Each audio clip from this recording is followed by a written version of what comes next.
ladies and gentlemen, I present Mr. Ahmed Rashid.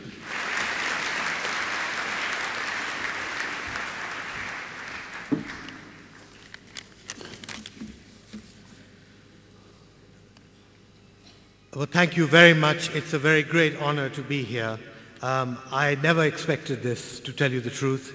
Sayyid Babar Ali was very kind to phone me a few days ago, and I said, you know, Babar Sahib, you must have made a mistake. You must be phoning the wrong person. So it's a very, very great honor. I'd like to thank the Vice Chancellor, Ahmed Durrani Sahib, Sayyid Babar Ali, Razak Dawood, and all the trustees of the university, the faculty, the parents, and the students for listening to me here. Let me just start and say that I've lived in Lahore all my life, and all my adult life, we've certainly known that LUMS has been and is the best university in the country.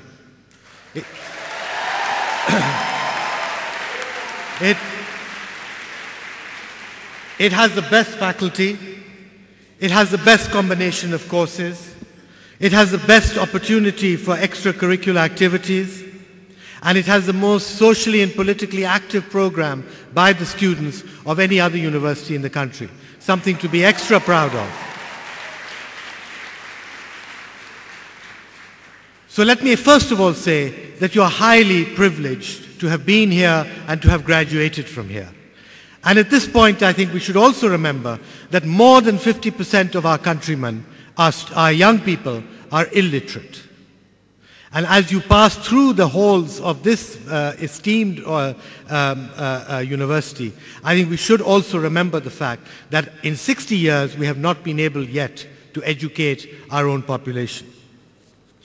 Now, the world you are about to enter is certainly a very difficult world. We have an economic crisis, we have a battle with extremism, we have rising tensions with India which do not seem to be resolved. Democracy is still not secure. We have the role of the military. We have the role of the civilian government, and both the military and the civilian government don't seem to be on one page. And no doubt, when you leave here, many of you will find it hard to find jobs. Many of you will go abroad and try and work there for a time or study there. But let me just say here today that you are our future. In many ways, my generation have failed you. We have not been able to secure this country the way that our fathers wanted us to secure this country. We have not stood on principles. We have not stood up and been counted when it was necessary.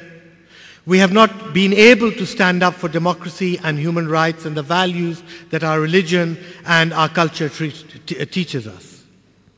So we look towards you now. We look towards you as our future, as our inspiration. I don't think many of us are able to inspire us of our generation. So we look to you for inspiration. And we look to you to, inshallah, set this country right. I hope you will provide us the leadership. I hope you will provide us the leadership in all the fields of endeavor that you set out to do. Now, I just want to talk about very briefly, three things. Your personal development, the community that you belong to, and the region. I think LUMS, if you have really taken advantage of LUMS during your stay here, LUMS should have provided you the basis for 4 important developments in your life that I hope you will take with you when you leave here, and that they will be with you always throughout your life, no matter how old you become. The first, I would say, is curiosity. Stay curious all your life. Be inquisitive. See what is around the corner. Ask questions. Develop capacities and knowledge beyond your own career or your areas of studies. Read constantly. And even use your curiosity to make new friends and explore new avenues. You will become a far better human being if you do so. Curiosity and inquisitiveness is one of the things that will keep you alive and up to date and important in the community.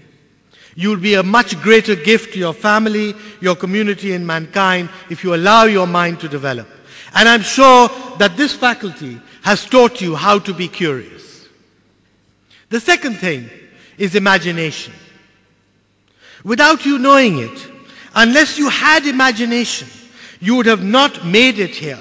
You would have not passed the exams and been able to get in. Make imagination a driving force in your life. Imagination can make you do anything you want to. It will lead you into interesting fields. You can imagine your future and your country's future, and you can do something about it.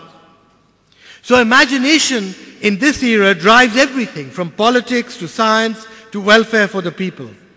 We can imagine a better country and we can try and do something about it. Thirdly, this faculty and this environment that you have been privileged to be part of should have taught you something about tolerance. And I hope tolerance is something you will carry with you throughout your life. You have mixed here in an environment which mixes people of all classes, all social backgrounds, from all parts of the country, boys and girls, from all ethnic groups, from all religions and sectarian groups. It has not mattered from where you come from or what you believe in. I hope you have all tolerated each other and you have all become friends with each other. This is an incredibly important part of becoming an adult, but more so becoming a Pakistani. Because unfortunately what we have learnt in our history is that we are extremely intolerant as a nation. And I hope the tolerance that you have learned from this faculty, you will take into your longer life. If I speak about myself, all these factors have been very decisive in the work that I have produced over the years. I'm a journalist and a writer, and journalism breeds curiosity. But without my imagination, I could never have achieved what I have achieved. And without hope and tolerance, I would have not persisted in continuing to cover issues such as the Afghan war for the past 30 years. I would have given up a long time ago. Lastly, I just want to say that what you also have to carry out of here is hope, and that is hope for the future. And I hope you will. Secondly, I want to talk about the community. You young students have demonstrated more social and political activism than any other university in this country, and than anything I have seen since 1968 when I was a student.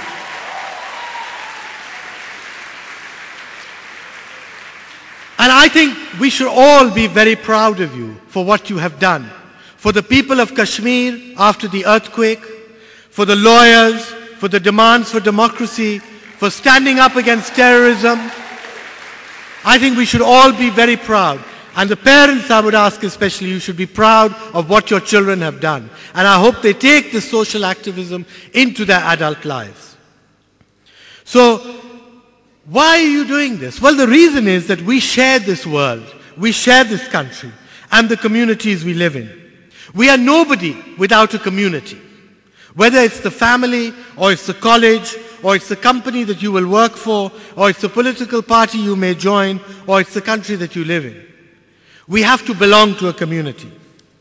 Yet we in Pakistan are torn about defining the community. Do we belong to the community of suicide bombers and Islamic extremism and fake patriotism and jingoism? Or do we belong to the community of Jinnah and democracy, and which made Pakistan?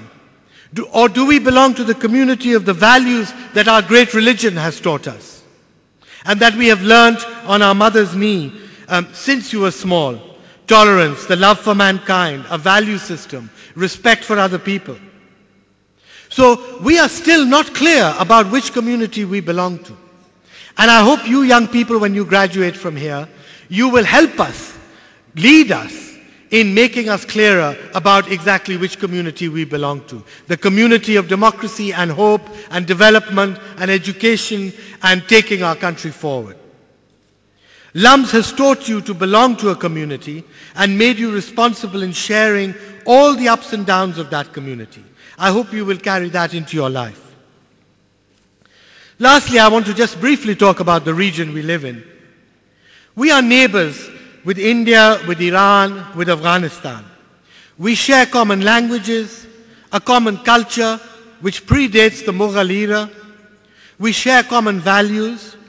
We have traded and done business with each other for centuries.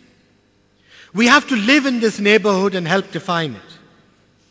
So let me just first say that we cannot be living in this splendid isolation that we somehow have chosen for ourselves.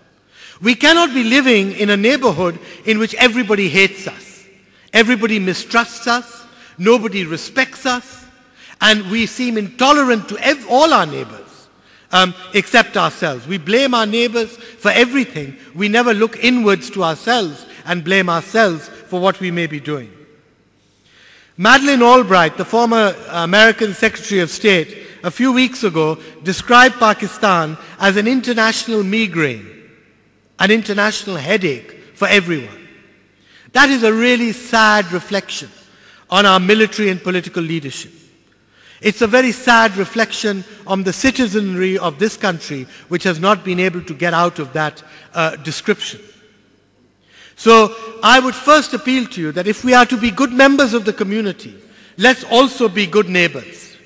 Let's also be productive in this region. Let's also help guide this region towards greater productivity and lead us out of poverty. This region is one of the poorest in the world. We can help get the whole region out of this if we pursue the right policies. And most important, let's show tolerance and respect, and let's receive respect back from our neighbors and from those in the community.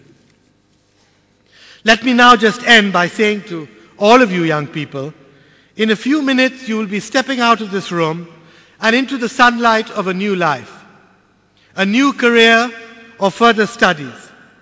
May I wish you from the bottom of my heart all the success and happiness and contentment for the future. May your future be better than our future.